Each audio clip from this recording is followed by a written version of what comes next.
Morning, সবাই কেমন আছো? আশা করছি সবাই ভালো আছো। আমিও ভালো আছি। তোমাদের বলেছিলাম বন্ধুরা আমার সবজি জমিতে তোমাদের একবার নিয়ে যাব, আবার আজকে চলে এসেছি। দেখো এই যে বন্ধুরা, এটা কুমড়ো গাছ, এই যে লাউ গাছ, আর ঝিঙে হয়েছে বন্ধুরা। দেখো আমি দুটো ঝিঙে তুলে নিচ্ছি। এই যে ঝিঙেগুলো বড় হয়েছে।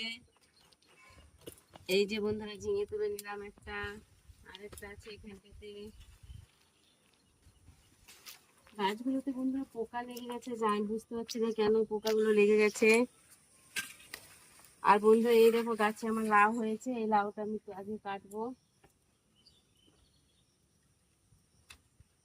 লাউটা ওই দিকে চলে গেছে। এই দেখো বন্ধুরা, লাউটা কেটে নিলাম।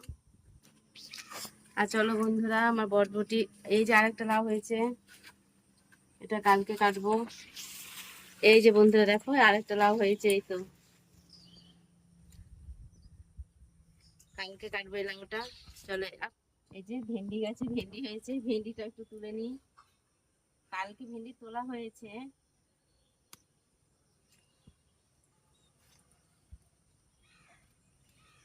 পোকা হয়ে গেছে গাছগুলোতে, না হলে বেশ ভালোই দিচ্ছিল, ফুল গাছও আছে।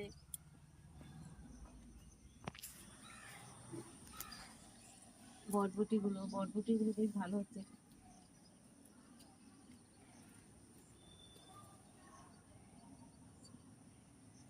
ফুল গাছ আছে এখানটাতে বন্ধুরা, এই যে টগর ফুল লাগিয়েছি, বেশ সুন্দর টগর ফুলগুলো হয়েছে।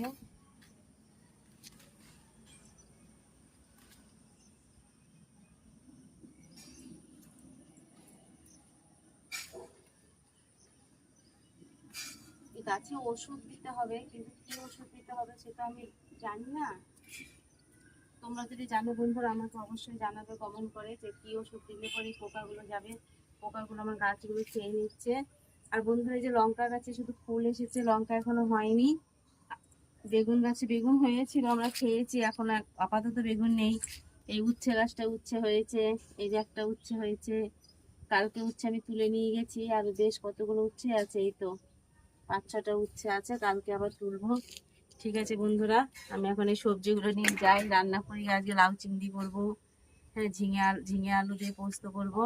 ঠিক আছে চলো বন্ধুরা।